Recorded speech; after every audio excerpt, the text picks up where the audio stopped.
Hi, I'm Big Daddy Don Garlits, and welcome to the Museum of Drag Racing. This is Big Daddy's Museum of Drag Racing, his legacy to the sport, a collection of over 60 of the most famous drag racing vehicles ever created. From the Kendall Sidewinder to the sport's first turbine dragster, from the early slingshots to today's state-of-the-art top fuel cars, Garlits' collection includes a center cluster of fuelers that highlight the museum full of drag racing history, including the story of the man himself. Big Daddy is your personal guide on this tour of the sport's first and only collection of its kind.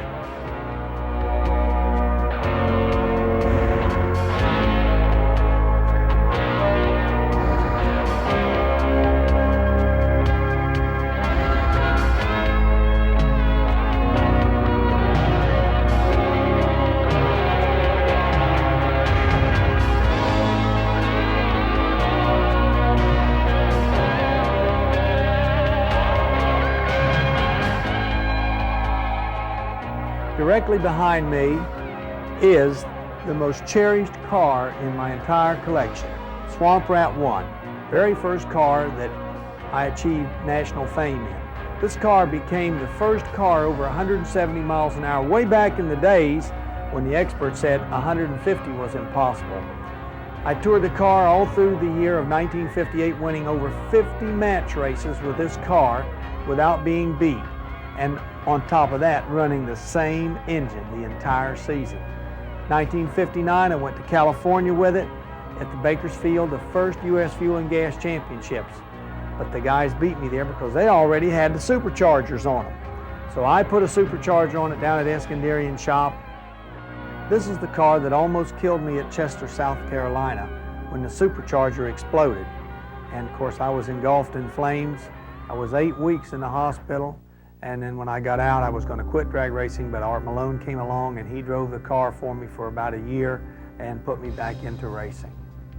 And now, as we move on down the aisle, we'll come to the Kendall exhibit and the famous Sidewinder car. Now, this car was built in Ohio by the SCS Gear Company. And the object was the revolutions of the engine and the torque would drive the rear wheels into the ground. Well, that all worked correctly, and the car was very easy to drive and got excellent traction with just one small problem. It was about 22% of the horsepower was lost through the drivetrain because the engine is sideways. We had to go out through gears. We had to go through the transmission and then more gears to the rear end there. There was about 22 gears altogether. Well, it was just a little bit too much, and even though the idea was correct, it was a little bit too much power loss in all of the friction that it developed. So we only ran the car for about a year. It ran 6:21 seconds, 219 miles an hour, way off the pace, because at that time the black car was running 570s, 250 miles an hour. On down the aisle, we come next to a very unique car. This little car started out as a high gear car, sponsored by the Navy, and then later we put a General Electric turbine engine in it from a Navy helicopter. The car didn't run real fast, but it was a fine exhibition car. It ran on kerosene. It had a 1,425 horsepower turbine engine, and then on the summer of '83, we put it on the deck of the aircraft carrier Ranger in Norfolk, Virginia, and did a fire burnout with a Navy fighter plane. A very exciting day for me, I might add, and of course it became a Navy poster. Next car on the list down here is one of my favorites. This is the car that went 250 miles an hour at Ontario, California in October of 1975. It won the 1975 NHRA National Championships. It was sponsored by Win Oil Company of California, who had been sponsors of mine for many years, and the car went 5.63 seconds, 250 miles an hour, and that record stood for a full 7 years. In fact, it stood so long that people were beginning to think that the record couldn't be raised any higher. But of course, as we can see by today, that's not true.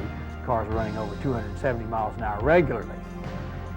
One of the last slingshots of mine, and a very beautiful one. In fact, I like to think of it as the prettiest dragster that I built, especially of the slingshots, It was sponsored by the Smothers Brothers.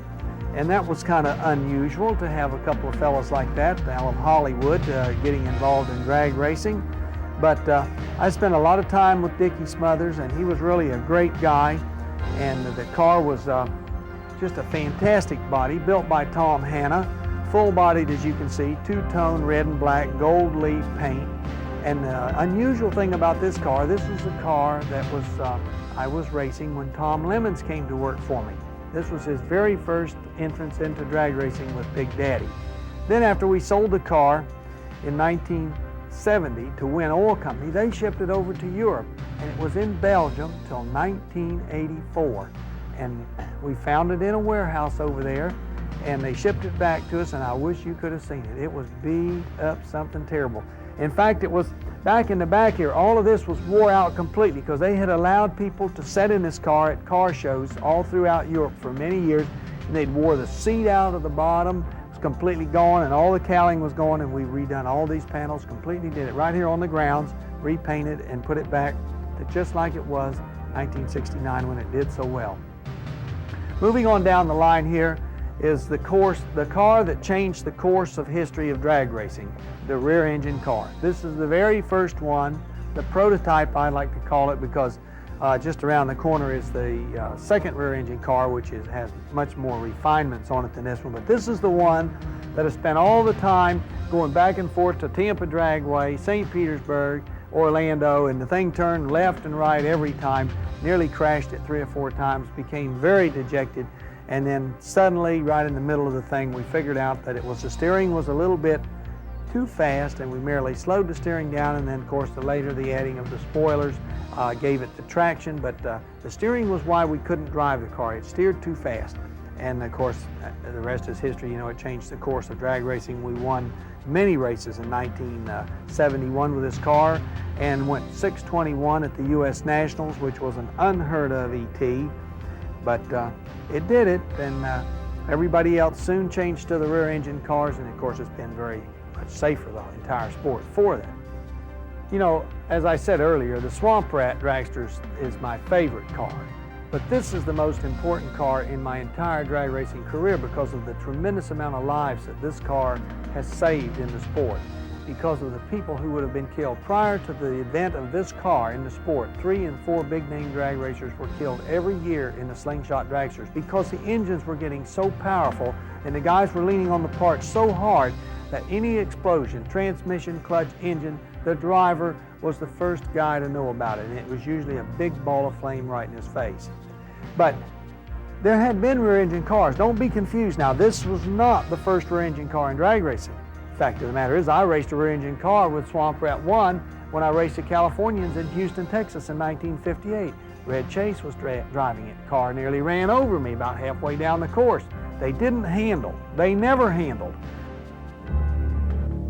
But let me take you over here and show you the car that caused this car to be in existence. This car almost took my life that 1 year before at Lyons Drag Strip.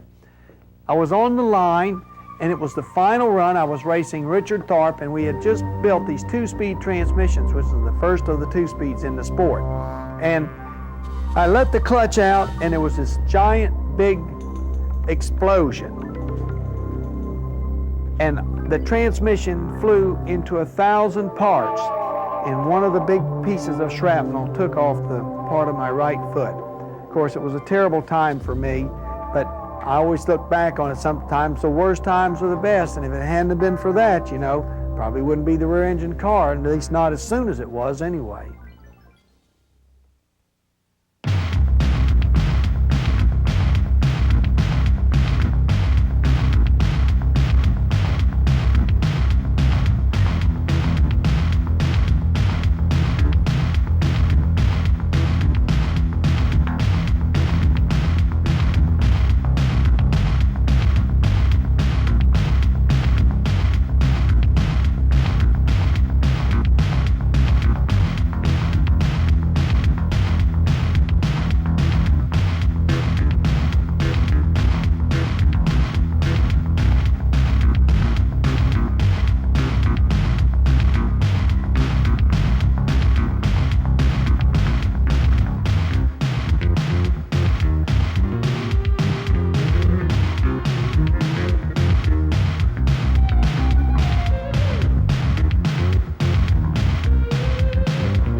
This center cluster of cars is like a focal point in the museum. It's one of my favorite spots here. As you can see, I'm sitting in one of my favorite cars. This is the 1972 car, the car that we built immediately after the prototype per engine car. On this car was everything that we had learned. And we added more wings. As you can see, the two little wings on the side of it. We felt that if a couple of wings was good, maybe a couple more was even better. But it wasn't necessary. We found later that it wasn't necessary to have those little wings on the side. Canard wings, they're called. This was a car that was photographed on the aircraft carrier the Lexington in 1972 for the U.S. Navy, which began my long involvement with the U.S. Navy recruiting department. After Art and I won the U.S. Nationals in 1984, and we decided that we were going to race in 1985 if we could find a sponsor, this is the car that I built here in the shop at Ocala. This is the very first car that was built entirely on the grounds here at the museum. And it also was the very first car that we had a major sponsor, which was the Super Shops. And it was because of their involvement with Don Garlits and Art Malone and the racing operation that had allowed me to come back, because racing had changed considerably from the days of these other cars where, you know, it was a couple of $100 a run. It had become as expensive as $3,500 a run by 1985 to run one of these cars. Close calls have always been an active part of my life, and of course this car stands out as one of them. On the fourth run at Phoenix, Arizona, at Firebird International Raceway, racing Gary Beck in a match race, on the fourth run down the racetrack, this car, the rear spoiler collapsed. And the car turned upside down at 259 miles an hour and crashed out into the desert. I didn't even lose consciousness. The car was well built. You can see the scratch still on the top where it turned upside down on the drag strip and scratched along. 3 days later at Pomona, we qualified the car into the field and went clear to the semifinals, but it still needed a lot of work. We had to come back to Florida and put a new back half on it. And then, of course, later on we won the 1985 NHRA Winston World Championship. So the car is a very fine car. It's one of the few cars in the museum that I might add that has an active engine in it. We could pull it outside and start it right up if we wanted to. This is a car that made it all happen again. I had built the museum. I was here just kind of cooling it. I didn't think I was going to race anymore. My good friend Art Malone came up here to visit me, and he said, "Big Daddy, let's go to Indy." And I didn't want to go to Indy. I didn't have any good motors. I didn't have any good cars. Everybody was running 540s, 530s, and the best I'd ever run was like a 550 something. And that was only just one time. It wasn't a consistent time. But my good friend Art convinced me that he'd buy the engine, a real good, powerful engine, and he said, "Pick you a car out." And of course, I came back here and picked this, an old Blackie, I called her, because she was really a good one. I won lots of races with this car, many, many AHRA races. And we took it out of the museum and we put that engine in it and we went to Indy, and I'm telling you, we beat them. We won the race. I'll never forget it. I made that turn down at the end, and I just felt that the Lord was moving with me through this race, because everything we did was right. We never made a wrong move. And there was faster cars than us there, but we outran them one by one. Shirley Muldowney. Now that's a name that'll strike fear into the many heart of a drag racer, especially if he's a man. She won the World Championship for the National Hot Rod Association 3 times, and then they made a movie, and they called it Heart Like a Wheel. And this is the car that they used in the movie, and it's also the car that she won the 1980 World Championships in. She won the championship 77, 80, and 82. But this was the car. We got it from 20th Century Fox. We got it off the back lot, and they had already started to take a few things off of it, like the panels had been robbed off the back. So we just got to it in time. We're very proud to have it here in the museum, a fine representation of Shirley's work.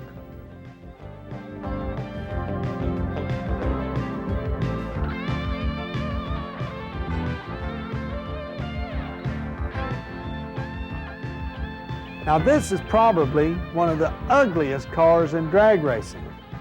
but it was also one of the fastest funnies ever, and it was the first funny with a plastic body, the first funny with a tubing chassis. And what it was, we basically put a plastic body over a dragster chassis. Now, I never drove this car. Emery Cook drove it, but this was the first funny car into the 200-mile-an-hour range. He went 200.44 at St. Petersburg with this car in 1966. And finally, it was so fast that the guys wouldn't even race them, and the NHRA said, you can't race one like that anymore. It's got to be a real chassis and a real body. And so we were outlawed. So we just parked it out in the trees. You can see where the paint's kind of come off of it, kept it. But of course, a couple of years later, they were all plastic bodies and all had tubing frames. And we had a lot of fun with it. And it was a wild thing when it ran, let me tell you. Over here we have the Coors funny car. Tom McEwen drove this car in lots of races. He won a lot of American Hot Rod Association races, and Coors decided to put the car in the museum and do this wall for Tom. And what's so nice about this, it shows Tom in the early days of his career, 1958, his little Fiat, and there's the Shark car, which Swingle and I raced many times, and of course the Yackel car. And it kind of brings you a little history of McEwen. Kenny Youngblood did this back wall back there, and it's some real nice artwork on it. This is the Vandal from Australia. This was their Australian champion, 1969-1970, driven by Ross Mellish. It was originally purchased from California and was Bob Hightower's car in about 1960. And he sold it to the Australians, and they kept the car up and ran it very hard. It reached 195 miles an hour to become the fastest Australian car ever for its time. In 1983, they donated it to the museum, and it was shipped up here in a shipping crate to Jacksonville. What we have here is what I like to call the 72-hour car. This was the little car that we built in our shop in Seffner in 72 hours from scratch when I couldn't qualify on that Saturday afternoon at Bristol, Tennessee at the NHRA Spring Nationals. We had moved back and forth to Detroit and Tampa, and there'd been a lot of time lost in my building of these cars, and so consequently my 66 car wasn't running too well. I needed a new light car. So we built this little lightweight slingshot, and of course you can see how the driver sits back here between these two giant slicks with his feet straddled over the rear end and also with the transmission between them. The car was very fast. It won the 1967 U.S. Nationals, and this, by the way, is the little car that I shaved my beard in front of the television cameras for ABC when I won the race and beat James Warren and went my first run in the sixes, a blistering 6.77, just 1/1000th off the absolute record. Moving on down is, this is the car that goes back to the days of Nebraska Avenue in Tampa when Connie Swingle and myself first got into the chassis building business.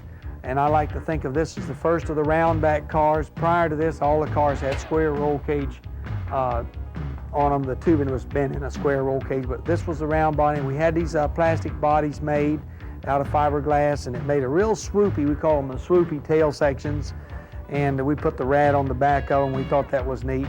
And this car won the Nationals at Indy in 1964 and then won a spot on the U.S. drag team, and we toured England for 6 weeks with this car and won the U.S. drag racing team while we were in England. And it was really a nice time over there. We got to meet a lot of wonderful people while we were in England. That's one of the things I got to tell you about this drag racing. I have really had a good time at it, been all over the world, met some fine people. And so, you know, even though it's a lot of work, it's still an interesting thing, the traveling that we have gotten in. And this car, what happened, it crashed in 1965. I had it sold to these guys, and they were at the hotel on Nebraska Avenue waiting to pick up the car, because in those days we sold all the cars as soon as we got through with them. But I had this one match race at Great Meadows, New Jersey. So me and the boys jump in the car, in the truck, take the car up to Great Meadows, New Jersey, and the parachute fails to come out, and the car flipped over the railroad tracks, real short track, Great Meadows, and hit the tracks, turned over, broke my back, totally destroyed the car. But we took all the pieces back home, And a few years ago, we completely restored the car from those parts. We'd saved those chassis parts all that time. I'm just a pack rat, you know, so that's why I keep the stuff. And my wife used to say, "Big Daddy, what are you going to do with all this junk?" And well, now she knows. No, I never have. Never seen it. The cars displayed in the collection first passed through the doors of the shop in the rear of the complex. You know, I'm on their deal. All right. There, the ground-up restoration process begins. All the work is done on the premises from beginning to end. A full-time crew work meticulously in turning out priceless pieces of art and history. All the dragsters are in first-rate condition when they hit the museum floor. The cars currently under construction include two which will appear in the movie Big Daddy, starring Martin Sheen as Garlits, beginning production in June of 1987. Don himself will be doing the stunt driving, thus adding another new dimension to his already complex, multifaceted character. Herb Parks talks about the first little slingshot being built for the movie. Well, that was a featherweight. That was a little injected Chevrolet. It used to run with the big blown Chryslers. And the lighter your projectile is, the less horsepower it takes to move it. And it was actually a competitive car in the 60s, running injected Chevrolet on nitro because of its weight. But then the big Chryslers, the technology started coming up with the big Chryslers, and the fellas started to learn more about them, and it wasn't too long before that car was obsolete. Herb talks about the history of the movie cars. Well, there's two cars, actually. The one car that Mark has just finished is the old James Warren car. James was a hard racer from the West Coast. It was a late model 426 car. There's probably 4 or 5 more cars that have to be started and pushed through the shop by middle of next year. In addition to the chassis, restoration, and paint shop, there's another room where the crew chief works. This is our engine room. This is what we call our clean room. And we try to do most of our engine cylinder head work and piston work. This is primarily where we put together the fuel race motors that we use in the current car. Is there a camaraderie among fellow racers and crew on the NHRA circuit? Oh yes, you know, drag racers are like any other kind of racers, the professional racers. There's only a few in numbers that are left, and we all basically visit each other throughout the course of the year. We have our open house we call the Auto Ganza here prior to the Gainesville race, so most of the drag racers stop in to see us during that period of time.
The museum also has a nice collection of early Fords, most of them very original, unrestored cars, just as they came from the factory.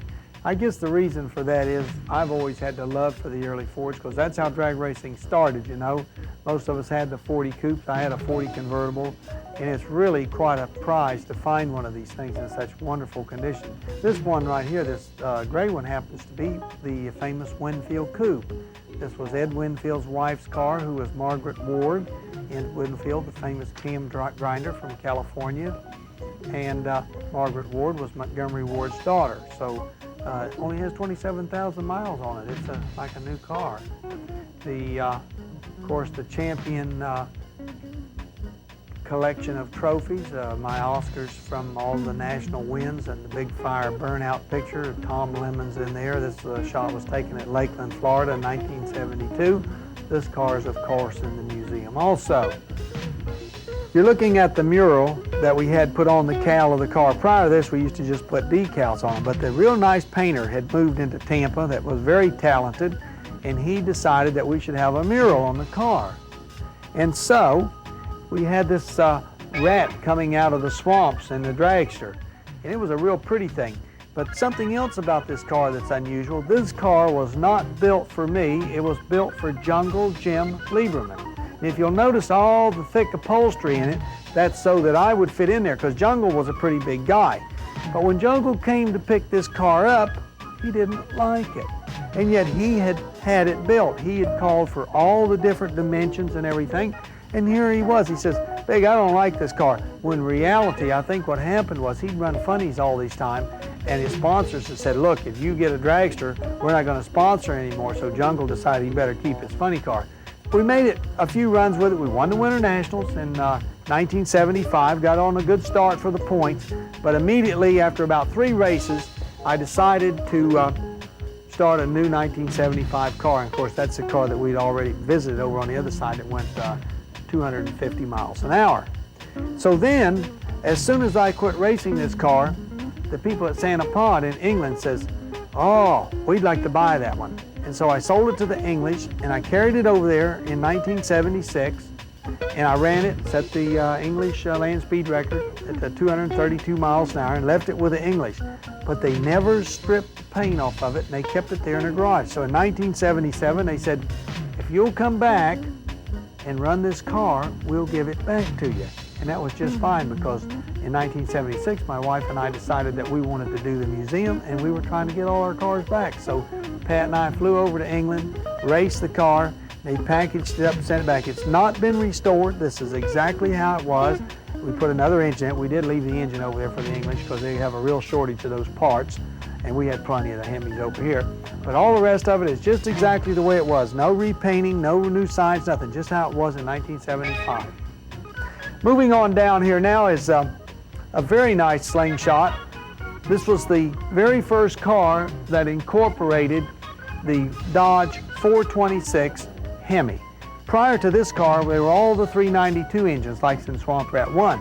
But this one was that late Hemi that Dodge had produced, and it was a nice engine, but car didn't run as good as it should have because we just didn't know how to make it run. And of course, it was still kind of heavy. And the late model Hemi was a little heavier. We didn't have the aluminum heads or the aluminum blocks that they have today. It was all steel. And it did run 219 miles an hour in 7.4 seconds.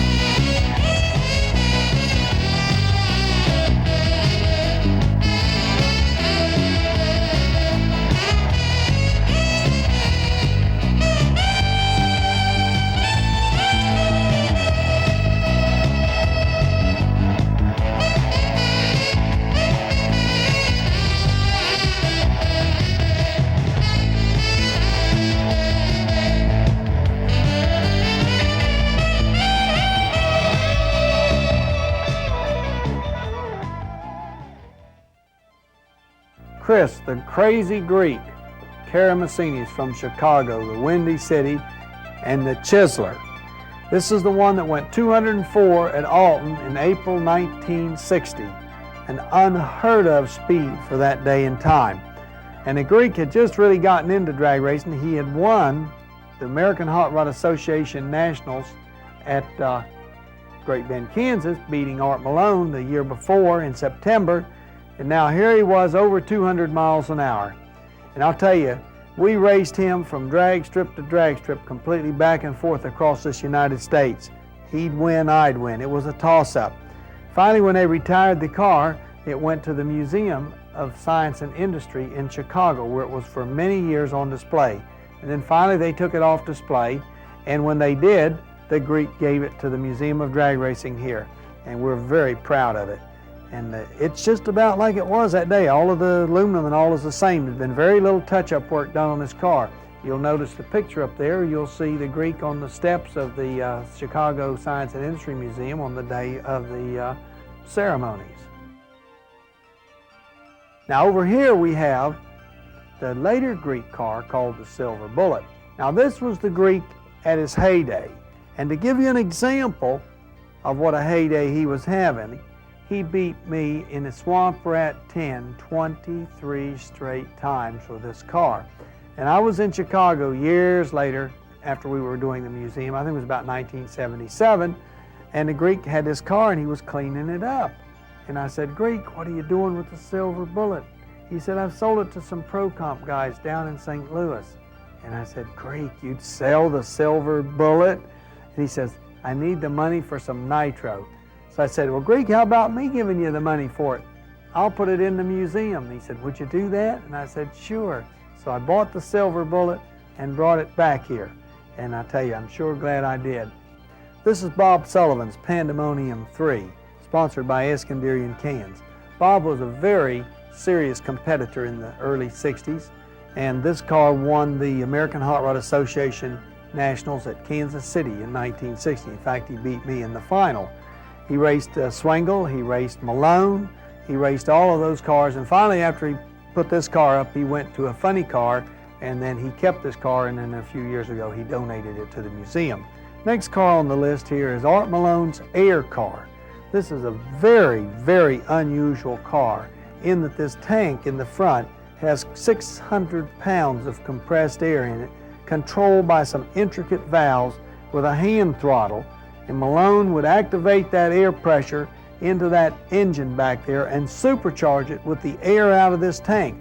Now, the interesting story about this car is that during one of the pumping sessions, Art would use 2 3-stage compressors to bring this tank to 600 pounds, and the first tank was homemade. And while Art Malone and his helper were at the coffee shop, because it took about an hour to pump the tank up, the tank exploded at his home and nearly destroyed his house and several of his vehicles, and had they been there, they would have been killed. Well, after that, Malone went to Alcoa and had a special tank built, which is all inspected and tested for pressure. Now, the car was in testing for about a year. It was never run publicly with this combination of parts, and it was not successful, but it really does say how much work went into it.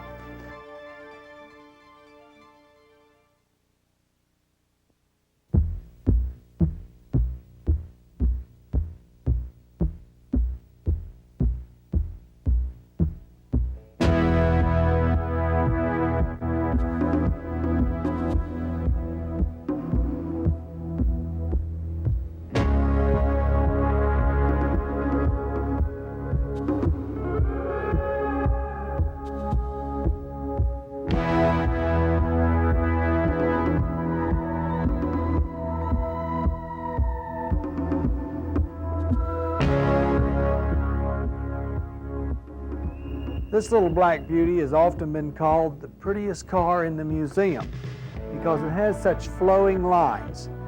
The guy that built this body was Jocko, and he was a master of carving wood and making molds. All of this design is handmade. He hand-built the mold for this car.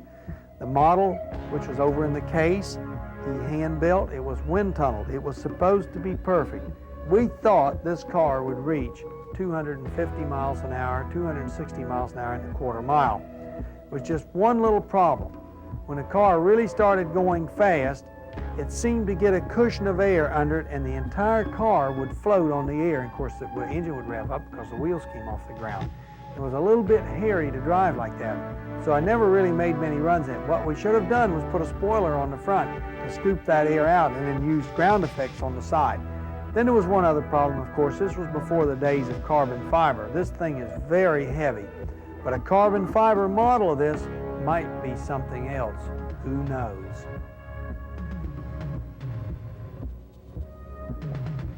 On this back row along this wall, we have, this is a total magnesium sidewinder from California. Chuck Jones built that. All magnesium, even the frame. And then, of course, the famous little orange Speed Sport Roadster that had the world record in 1957 at 169.11. In fact, that was the record that Swamp Rat 1 broke when it went 176.40. And here's Dick Kraft's Bug, the very first dragster in the history of the sport. This was originally a little roadster, and Kraft took the body off of it, and they didn't want to let him run because they said, this is a rail. And wouldn't you know, they call them rails even to this day. But Kraft was crafty, and he won a lot of races, and he rebuilt this car himself. It was out at his friend's farm, and he restored it. Well, it's kind of like having Henry Ford restore a Model T for you. So we were happy to get that. This is a little car that shows the era of the 50s and the early 60s. Small block Chevy, first factory works frame. You could actually order this from a catalog. I have one of the original catalogs here somewhere. I think they were like $250 for the whole frame. And then you just go to the junkyard and get you a small block Chevy engine. Now this little car is a roadster, like from the lakes. This was built in the 40s. It's built on a 1941 frame, and that was a 41 Ford body, all reworked to make it look swoopy. And they were making a movie a few years ago called Wheels of Fire, and this was the roadster that was in that. A couple of little small dragsters here that are interesting. The boys that drove this little thing at Lancaster, New York were only 6 and 7 years old, and they drove at 65 miles an hour in the 8th mile. And this little Tom Thumb, that's a little rocket go-kart. This unique little car is powered by 2 Buick engines. See, most dragsters only have 1 engine in them, but this one has 2. They're mounted side by side. They drive into the flywheels of each other. The gears on the flywheels mesh together, and that's how they hook up. It was built by Tommy Ivo, a star from the Mickey Mouse Club, the Little Margie series, and he drag raced for many years. It was one of the most famous match races of all time, Tommy Ivo and myself. This car was in Life magazine in 1959. I found it in a field in Orlando, restored it, brought it back in here. Now this car, this is a really trick little thing. This is a Dragmaster chassis, and it was built by Dean Moon. Danny Ongais drove this car to the win of the Winter Nationals in 1963 on gasoline. It's got a small block Chevy and a front drive Potvin blower. This car has won car shows for beauty, and it's fast too. It's been all over Europe. It ran in Brighton. It toured with the U.S. drag team, and it was in the Cunningham Museum in Los Angeles for many years. And when we started this museum here, I'm a good friend with Dean Moon, and he thought this car ought to be in the Museum of Drag Racing. So here it is. We're very proud of it. This is the car that we call Godzilla. Because it's so big, you'll notice it's got a big body and it's got a big funny nose on the front and it's real high. We were trying to experiment with ground effects. We wanted to get the air that the car went through to help hold it to the ground for traction. Well, 2 things were wrong. We didn't have the right products to build the body out of, and we didn't have enough horsepower to pull that type of thing. Today this car would probably work pretty good, but in 1980 when I built this one, it wasn't too good. So right about June of 1980, when the car should have really been good for another full year, we had to discard it and build a new car. Now right behind this car is what I call the blue and white car. And this is the biggest money winner that we ever had. This car won $606,000 over a 2-year period. It won 24 national events out of 30 starts, and also this is the first one had the cross put on it. You can see God is Love. I put that on the cowl prior to going out to the Winter Nationals with it, 1977.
This is Craig Breedlove's Spirit of America, an early attempt at streamlining, tremendous amount of body work built by Quinn Epperly in California.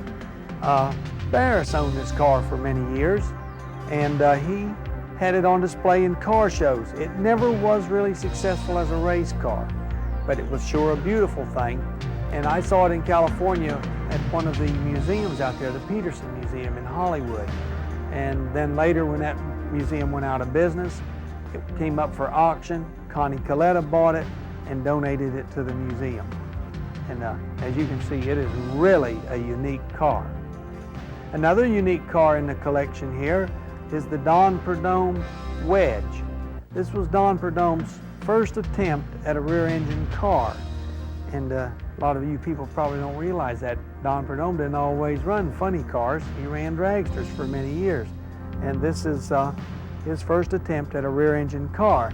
It was a little heavy though, this construction. It was the right idea, but it was just a little bit too heavy. The wind went up over that wedge and was supposed to drive the rear wheels to the ground. This is Don Prudhomme's first Army car, his sponsorship with the United States Army. And I'm sure many of you have seen it at the drags. It won lots of races and kept Don Prudhomme's name well in front of the public for many years.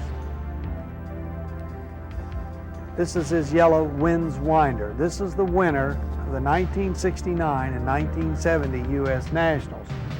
Prudhomme toured this car for many years, winning lots of races, and he had it on display in his shop in California when we got it from him.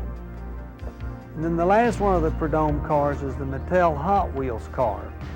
This one, a guy drove in here from New Jersey a couple of years ago and said, "I got one of the Snakes cars, would you like to buy it?" We went out in the trailer and we looked at it, and there it was, the Mattel Hot Wheels car. Of course, it was all painted black and beat up, but it was complete. And so after about a year, we restored it back to its original condition.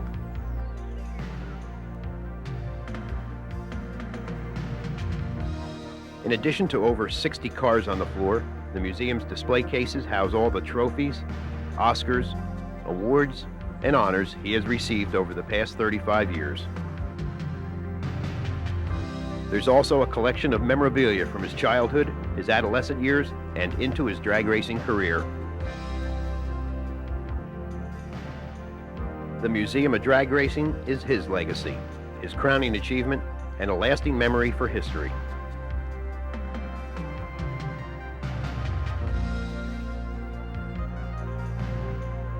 It was during a drag racing tour in England when Big Daddy got the idea for the first ever museum for the sport of drag racing. There I had a couple of weeks in England. Well, the English entertained us royally, and one of the things that they did, they took us to all these car museums all over England, and I was just totally caught up with it. And my wife and I just loved them, and we thought on our way back to the United States, you know, we ought to put a museum together, because we had about 5 or 6 of our own cars, and we knew where some more were, and we thought, well, we'd just have a little Don Garlits museum. But it turned into something much bigger. Well, this concludes our tour today, ladies and gentlemen. I certainly hope that you have enjoyed yourselves as much as I have enjoyed being with you. If you ever get a chance to come to Florida, stop in and see us. We're here 7 days a week.